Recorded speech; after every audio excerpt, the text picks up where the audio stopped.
Assalamualaikum warahmatullahi wabarakatuh. Sampai berjumpa lagi di mata kuliah penyelidikan geoteknik. Pada kali ini kita akan mempelajari materi tentang pengujian California Bearing Ratio atau CBR. Learning outcome dari materi ini adalah di akhir materi ini diharapkan mahasiswa mampu memahami apa yang dimaksud dengan pengujian CBR, data apa saja yang akan diperoleh, penggunaan data tersebut, dan cara melakukan pengujian California Bearing Ratio baik di lapangan maupun di laboratorium. Jadi California Bearing Ratio adalah perbandingan antara tegangan penetrasi suatu bahan atau bahan lapisan tanah atau perkerasan terhadap tegangan penetrasi bahan standar dengan kedalaman dan kecepatan penetrasi yang sama, yang biasanya dinyatakan dalam persen. Jadi CBR adalah kita membandingkan antara kekuatan tanah atau kekuatan lapisan dengan suatu bahan standar, sehingga nanti satuan dalam CBR adalah persen, karena rasio antara kekuatan suatu bahan dengan kekuatan bahan yang standar. Jadi pengujian CBR ada dua macam, yaitu yang dilakukan di laboratorium atau CBR laboratorium dan pengujian CBR di lapangan. Jadi langsung diperoleh di lapangan. CBR lapangan dimaksudkan untuk mendapatkan nilai CBR langsung di tempat atau in place yang digunakan untuk perencanaan tebal perkerasan maupun lapis tambah perkerasan atau overlay. Jadi nilai CBR yang kita peroleh biasanya digunakan untuk desain perkerasan. Jadi salah satu metode desain perkerasan disebut dengan metode CBR. Jika CBR-nya rendah, maka tebal perkerasan di atasnya semakin tebal untuk mendukung beban akibat lalu lintas atau akibat muatan di atasnya. Pengujian CBR dilakukan dengan bantuan truk sebagai penahan beban penetrasi. Hal ini didasarkan atas kemudahan pengujian di lapangan. Jadi karena penetrasinya di lapangan, maka beban penahannya biasanya digunakan truk atau alat berat lainnya yang memungkinkan alat CBR-nya tidak terangkat ke atas tapi menekan ke tanah dasarnya atau subgrade atau ke lapis yang akan di overlay. Data CBR di lapangan dilengkapi dengan data kadar air dan data kepadatan sebagai pendukung pada proses analisis yang akan dilakukan setelah uji lapangan selesai dilaksanakan. Jadi kalau kita melakukan CBR di lapangan, tidak hanya melakukan pengujian CBR, tapi kita juga harus melakukan pengujian kadar air dan pengujian kepadatan. Pengujian kepadatannya biasanya digunakan metode Sencon atau jika alatnya memungkinkan kita bisa menggunakan alat-alat yang lainnya. Bila pengujian CBR di lapangan tidak dapat dilakukan di lapangan, maka CBR dapat diperoleh dengan melakukan pengujian CBR di laboratorium. Jadi sampel tanahnya kita bawa ke laboratorium, kemudian pengujiannya kita lakukan di laboratorium. Benda uji yang dilakukan untuk CBR laboratorium merupakan benda uji yang undisturbed. Jadi bisa saja kita cetak benda uji dari lapangan, kemudian kita bawa ke laboratorium untuk diuji. Kemudian CBR yang kedua yaitu CBR laboratorium. Tujuan dari CBR laboratorium yaitu nilai CBR contoh material tanah, bisa agregat atau campuran tanah dan agregat yang dipadatkan di laboratorium pada kadar air yang sesuai yang telah ditentukan. Pengujian di laboratorium digunakan untuk mengevaluasi potensi kekuatan material lapisan tanah dasar, pondasi bawah, dan pondasi, termasuk material daur ulang untuk perkerasan jalan dan untuk airport. Pengujian CBR di laboratorium dilakukan terhadap beberapa benda uji, umumnya tergantung pada kadar air, pemadatan, dan densitas kering yang ingin dicapai.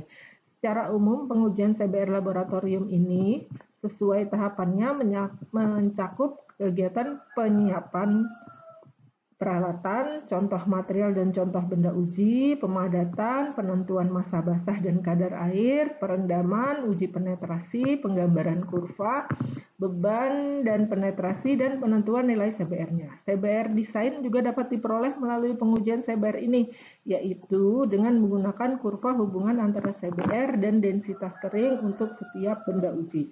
Jadi kita bisa juga menentukan CBR desain, jadi CBR rancangan untuk suatu tanah atau suatu bahan yang akan digunakan untuk perkerasan jalan. Jadi harus dipadatkan dengan kepadatan berapa, nanti dengan kepadatan tersebut, tanah tersebut akan mempunyai nilai CBR tertentu. Kemudian kegunaan untuk CBR di lapangan yaitu mengevaluasi dan merencanakan tebal lapis perkerasan. Jadi ini yang paling banyak data CBR digunakan di lapangan, yaitu untuk menentukan tebal lapis perkerasan, kekuatan struktur tanah dasar, dan tebal lapis perkerasan jalan dengan lapis permukaan tanpa pengikat. Jika CBR lapangan dilakukan secara langsung untuk evaluasi atau desain tanpa memperhatikan kadar air, lapisan, atau bahan tanah, maka seharusnya pengujian CBR di lapangan dilakukan untuk kondisi yang pertama derajat kejenuhannya 80% atau lebih pada material butiran kasar dan non-plastis yang tidak memiliki pengaruh besar ketika terjadi perubahan kadar air. Tanah tidak dimodifikasi akibat aktivitas konstruksi selama 2 tahun sebelum pengujian. Yang kedua, tujuan pengujian CBR adalah menentukan kapasitas pembebanan rata-rata yang dapat dipikul oleh suatu lapisan atau suatu bahan tanah. Sedangkan pengujian CBR laboratorium digunakan untuk potensi kekuatan material lapis tanah dasar, pondasi bawah, dan pondasi, termasuk material yang didaur ulang untuk perkerasan jalan dan airport. Nilai CBR yang diperoleh dapat digunakan sebagai salah satu parameter untuk desain perkerasan jalan. Peralatan CBR yang pertama adalah dongkrak mekanis. Dongkrak mekanis ini adalah alat utama yang digunakan. Kapasitas minimumnya 2.700 kg. Kemudian daya angkat minimumnya 50,8 mm. Kemudian ini CBR ini akan diputar. Jadi putarannya 154,4 mm. Kemudian ada 3 putaran roda gigi, jadi kita bisa memutar dengan kecepatan tinggi, kecepatan rendah, dan kecepatan sedang untuk penetrasi toraknya. Kemudian ada 2 cincin penguji atau proving ring. Proving ring yang digunakan yaitu dengan kapasitas pembebanan 0 sampai 8,8 kN dan 0 sampai 22,8 kN. Jadi jika tanah dasarnya relatif keras, maka kita gunakan proving ring yang lebih besar. Kemudian torak penetrasinya diameternya 50,8 dengan luasnya sekitar 1936 mm atau 3 inci square. Panjangnya kira-kira 10,2 cm atau 102 mm. Torak penetrasi, jadi ini nanti yang digunakan untuk menekan tanahnya dilengkapi dengan penghubung torak yang di dalamnya terdapat pipa tambahan untuk menyambung. Jadi apabila panjangnya kurang, maka toraknya ini bisa disambung. Ini adalah jumlah sambungan yang diperlukan. Kemudian ada dial gauge yang digunakan, kemudian alat pendukung yang lainnya. Kemudian beban pemberat, jadi ada 2 beban pemberat, ada yang kemudian beban pemberat yaitu 2 buah beban dengan beratnya ini 10 libs dengan diameternya 8,5 inch, dan yang kedua adalah beban tambahan yaitu 20 lb dengan diameternya 8,5 inch. Jadi diameternya sama tapi besarnya bebannya berbeda, jadi ketebalannya nanti berbeda. Kemudian truk yang bisa menahan sampai 31 kN. Dongkrak kapasitasnya 15 ton. Kemudian peralatan umum lainnya yaitu peralatan untuk pengujian kadar air, berat isi, spatula, alat-alat penumbuk, dan sebagainya.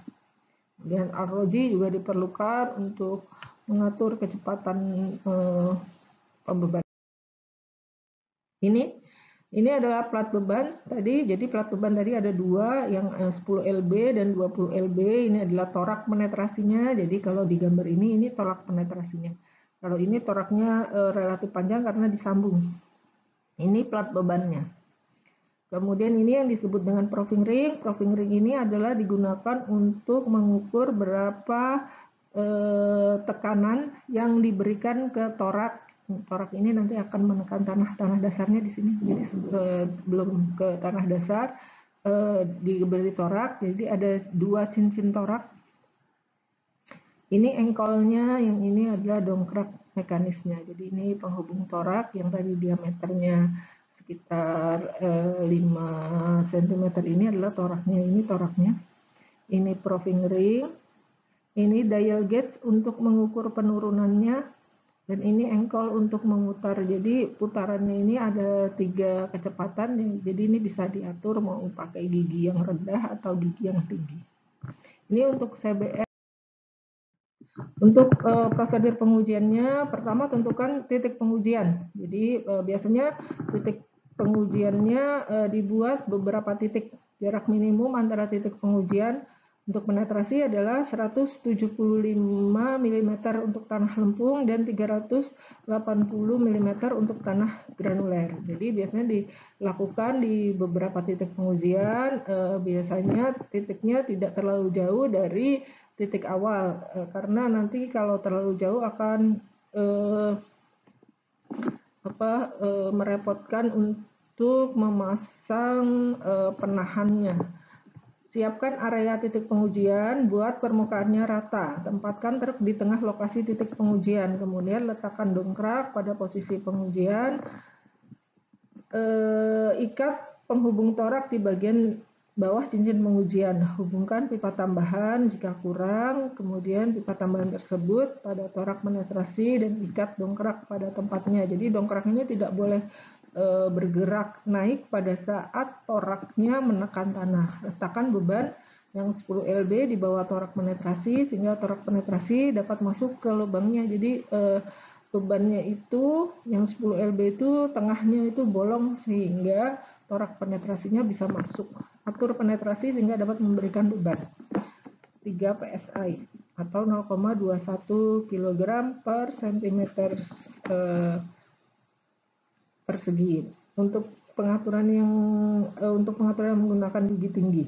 Untuk suatu lapisan tanah dengan permukaan yang tidak rata, torak diatur agar terletak di lapisan tipis kapur yang lolos saringan nomor 20 dan nomor 40. Jadi kita kalau permukaannya tidak rata, kita bisa di atasnya kita buat rata dengan menggunakan kapur atau menggunakan pasir. Area permukaan tempat lapisan harus rata. Jadi kita bisa menambahkan pasir halus dengan ketebalan 3 mili sampai 6 mili sehingga distribusi bebannya merata di atas tanahnya. Berikan beban tambahan pada plat sehingga sama dengan beban yang bekerja pada perkerasan, kecuali pada pembebanan minimum 10 lb.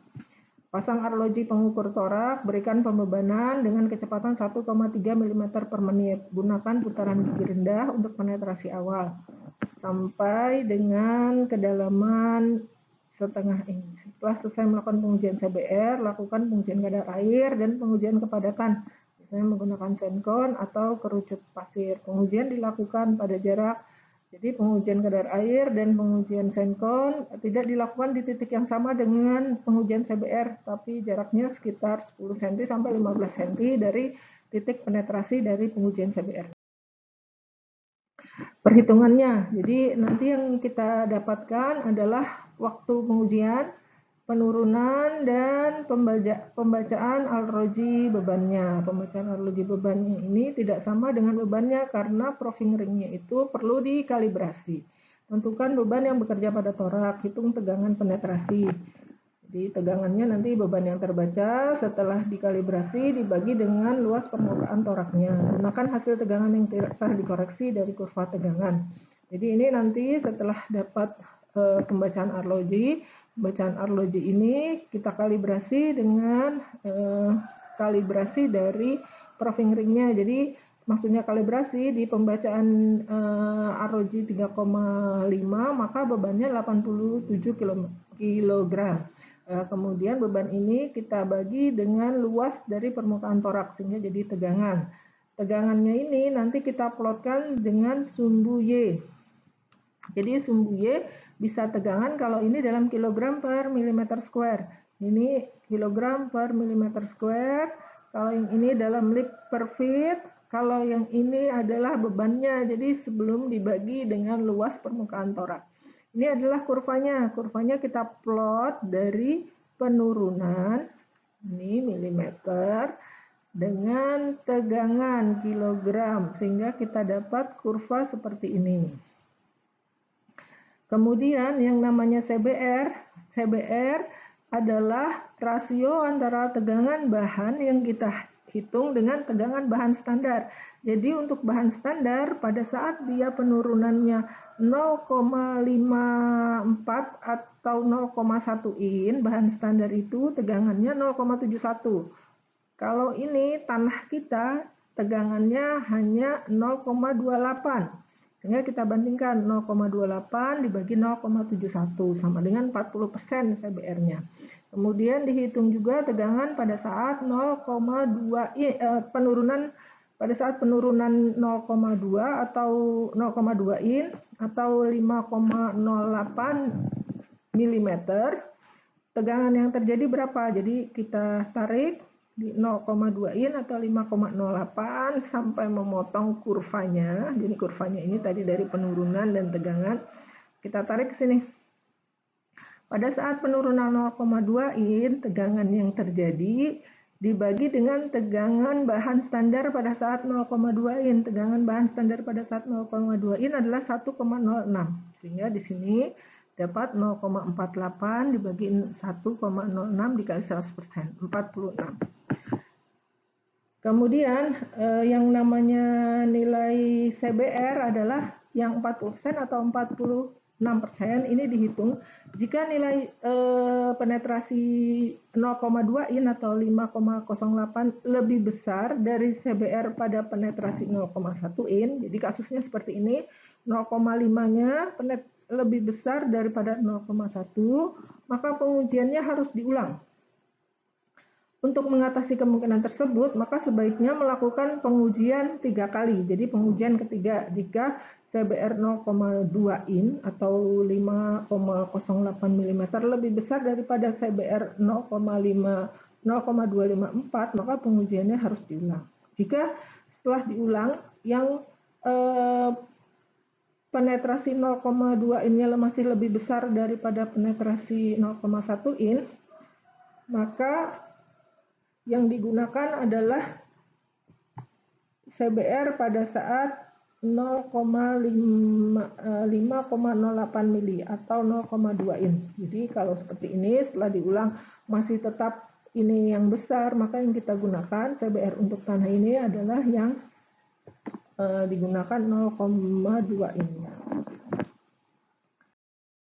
Kemudian ada kalanya grafik yang kita peroleh di bagian awalnya itu tidak linear, tapi seperti ini. Maka ini jadi di bagian awal dia membentuk lengkungan ke dalam, maka ini harus dikoreksi dulu. Bagaimana cara mengoreksinya? Ini bagian awal tipikalnya biasanya dia linear. Ini yang tidak perlu dikoreksi. Tapi jika hasilnya di bagian awal dia melengkung dulu, jadi melengkungnya biasanya ke dalam, maka ini kurva pada bagian awal yang linear kita tarik sampai memotong sumbu X. Nah, sekarang titik ini akan menjadi titik 0. Titik ini akan menjadi titik 0 sehingga 2,54-nya kita tarik dari titik ini. Jadi kalau tadi 2,54-nya dari sini ke sini, sekarang 2,54-nya 0-nya di sini ditambah 2,54. Nih. Kemudian 0,2 in-nya atau 5,08-nya juga ditarik dari titik ini. Sehingga 0,24-nya diperoleh ini 0,18 Kalau yang ini diperoleh 0,4. Kalau kurvanya sudah seperti ini, maka kurva ini tidak perlu dikoreksi. Tapi kalau tipikal di awalnya membuat lengkungan seperti ini, maka perlu dikoreksi. Ini bisa terjadi apabila permukaan tanah yang kita uji tidak rata atau disebabkan oleh kecepatan pengujiannya tidak stabil di awalnya.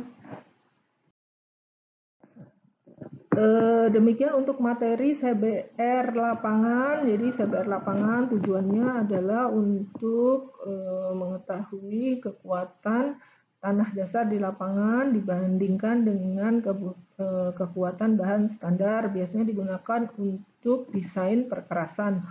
Jadi tujuan utamanya biasanya digunakan untuk desain perkerasan. Cara melakukannya yaitu kita bawa alat pengujiannya di lapangan. Alat utamanya yaitu beban hidrolik, proving ring, plat beban, dan dial gauge. Kemudian kita melakukan pengujian, hasilnya kita plotkan antara penetrasi atau penurunan dari torak dengan tegangan. Kemudian tegangan yang kita peroleh pada saat penurunannya 0,1 in, tegangannya kita bagi dengan tegangan bahan standar dan tegangan tegangan pada saat penurunan 0,2 in atau 5,08 mili kita bagi dengan tegangan bahan standar pada saat penurunan 0,2 in. Kemudian CBR-nya kita bandingkan. Apabila CBR 0,2 in-nya lebih besar daripada 0,1 in, maka pengujiannya harus kita ulang. Apabila setelah pengulangan penurunan CBR pada penurunan 0,2 in tetap lebih besar, maka yang kita gunakan CBR itu. Biasanya yang terjadi adalah 0,1 in lebih besar daripada 0,2 in. Jadi CBR 0,1 in lebih besar daripada 0,2 in, pengujiannya tidak perlu diulang. Maka yang kita pakai adalah CBR 0,1 in pada saat penetrasi 0,1 in. Jadi itu adalah kesimpulan untuk materi kita kali ini. Untuk sesi ini saya akhiri.